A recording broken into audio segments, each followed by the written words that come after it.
According to the most recent statistics, 33% of blacks that have been killed by police were unarmed. But it's not just police that prop up this myth of black danger. This myth gets reinforced and takes on a truth-like quality through everyday interaction. When a black man passes and a woman clutches her purse, or when a group of black friends walk by a car and hear the jarring sound of someone who has just pushed their automatic locks because they are afraid.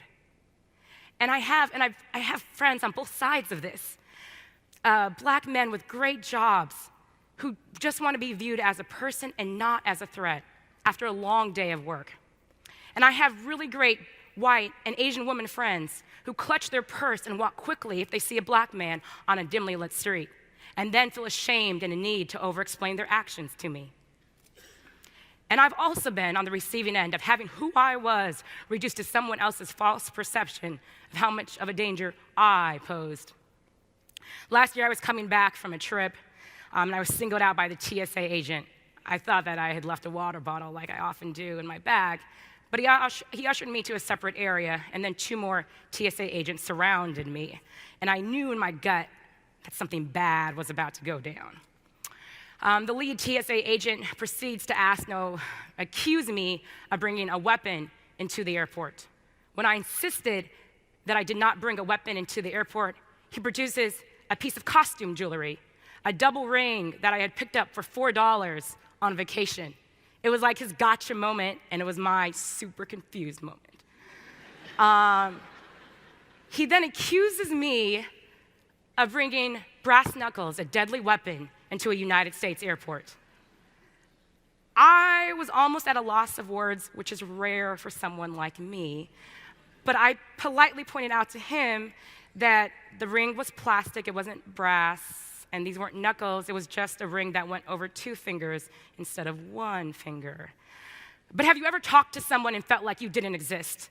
Like when they spoke to you, they spoke right through you. Well, that's how I felt.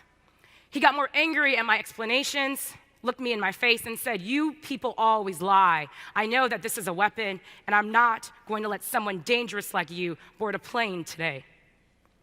Well, I started to shake, right? Because we've all seen this movie about the brown girl who walks into the airport with a deadly weapon, and it never really ends well for her. It doesn't. It never does. So I had to do what I hate doing, and I used my credentials to get me out of a bad situation. I told him that I was a professor of constitutional law and American politics. Right? Yeah. So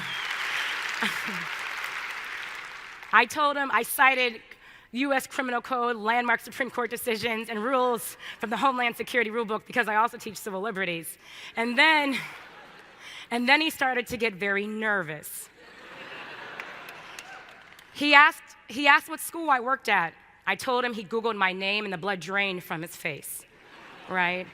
As he realized I wasn't making this up, I knew my rights and I was a college professor. And then when he looked back at me, he finally saw me, not as a dangerous threat, but as a person. After a few more minutes, he let me go to catch my much delayed flight. I found a seat in the airport terminal, still trembling with rage at the way that I had been treated. I was only seated for a few minutes when I felt a tap on my shoulder. A woman airport worker said that she saw my whole ordeal and that he does this all the time to black passengers, and I was lucky to have been released from his custody so quickly. But it shouldn't take a university website profile to be viewed as non-threatening.